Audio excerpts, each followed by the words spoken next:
All right, this is Brent Leary, and I am back in Vegas for the third time this year already, but for a cool event. It's Financial Force's Community Live 2018, and I am sitting here with the CMO of Financial Force, Fred Studer. Thank you for joining me, man. For sure, Brent, always. We have a fun time. Absolutely. Now, we're going to stay inside because it's like 110 degrees out there. It's a little warm. So we're going to keep it cool right here, but before we jump in and start talking about some of the things that are going to be taking place, give us a little bit of your personal background. Sure.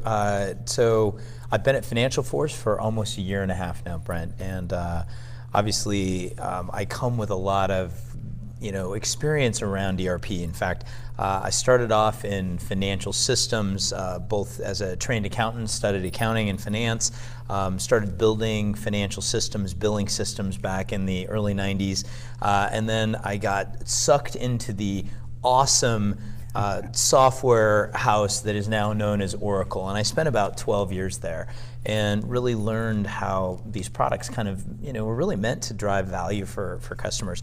I went to the Microsoft Office business for about 5 years, and then for the last 4 years before I left Microsoft, I ran the Dynamics business. Have spent time now working with Todd and our executive team at FinancialForce, but really my whole being and persona is about spending time with the customers and how they're really going to get value out of these products. So hopefully that's good context for your audience here. Absolutely. Now, this is the big conference of the year for Financial Force. Tell us a little bit about some of the things that people should be looking out for. Sure. So probably the biggest thing is that they should feel the energy. Todd Nielsen came in as the CEO a little over a year and a half ago and completely really focused on reinvigorating the company. I was his first hire from outside the company. Very privileged to get the chance to work with Todd again. But hopefully what people see is just a new energy, a new kick in our step, a new swagger, if you will. And it's really come through everything from our product to how we've created a new brand and narrative that's really, I think, it's one of the testaments of kind of a true customer voice. These are all authentic stories that are relevant to not just our current customers, but to new market. And we've also now reinvigorated our sales process. And really, rather than just kind of being a classic sales org, we're really thinking about the entire buyer's journey and really trying to practice what we preach around customer centricity. So I hope what people see from the event is just a lot of excitement and a lot of passion around solving big, hairy, complex customer problems. One of the things that kind of stuck out to me is you guys are calling yourselves a customer-centric ERP company. Talk about what that actually means, because a lot of people may think of ERP back office. What does that have to do with customers? But tell us a little bit about that. Well, there's two words that we use that you very rarely hear in the same sentence with ERP. One is flexible. Nobody ever says flexible in ERP. It's kind of an antithetical conversation, which we'll get into. But the other one is customer, because ERP has classically, as we know, been really focused on cost management, back office, kind of the farthest away types of processes from a customer. But just from our very foundation, as you know, we really started as an ISV for Salesforce, really trying to help their customers see a better way to build processes and to help them have visibility across the entire customer transaction and traverse those complex processes. And in just building forward, we just had a really different slant. And it started off with just being built natively in Salesforce, but what it's become is a real, it's a movement that I think we've created, and I hate to compare, but if you look at some of the greatest companies, I think Workday has done a fantastic job, the follow-on from PeopleSoft, but they built from an employee's perspective, and that's great. And you can compensate and pay people to do a lot of great things, and I think they've done a great job as a company. And places that I've worked, like Oracle and Microsoft Dynamics, they focused on product. Manufacturing companies, retail companies, where product is really the core.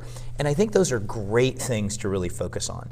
But FinancialForce is different. We really come from a perspective of focusing on the customer and really blurring the lines between front office and back office. And one of the things that Todd Nielsen will talk about this week is about freeing the back office and trying to take a different pivot, even as a CFO, rather than focusing on cost and those types of things, focus on top line and growth.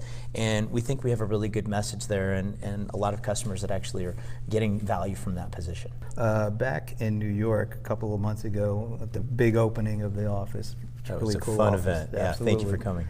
So during Todd's presentation, he said something that really stood out to me. I remember tweeting about it, and I want to make sure I say it right.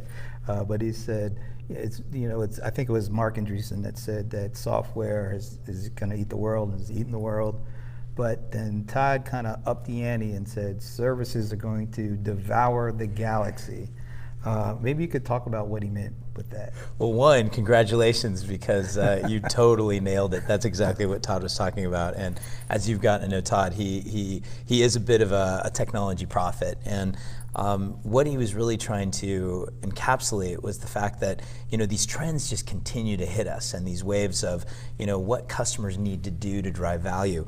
And clearly software was that thing, and now everybody's positioned to driving revenue. And what they're doing in order to capture that is they have to think about the consumption model of their companies. And in fact, what we're talking about, and this is something that Todd and Dan and I really think a lot about, is that in order to really drive growth in this current economy and really everything going forward, you have to become consumption agnostic. So when we talk about services devouring the galaxy, it's really kind of portraying this new setup that companies have to think about their buyer in every case. It's no longer selling. You can't just package a product and just sell it for a price. You have to be agnostic about both how you help them buy and consume, and then specifically how you bill and then collect for that.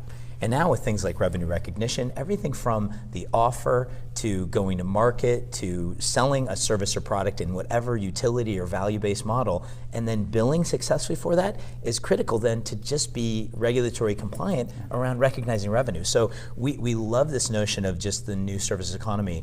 And although there's a lot of work to be done there, we think it's just a really good pivot for companies to think about how they might consider growing in this new world. Where are companies in terms of, let's say it's a baseball game, what inning are we in with that transition right now? It's a really good question, and obviously you and some of our very close colleagues love the baseball world. I'd say if I was to call it, I think we're in the bottom of the third right now. Okay. And the reason I say that is that we still have some time to get to the stretch, but we know who's pitching, we know what the game dynamics are.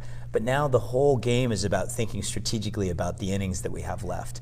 So I think a lot of customers should be thinking specifically about not so much how they started this game, but really how do they really think strategically about the audience that they have to compel and really doing the best that they can with the resources they have to go drive growth.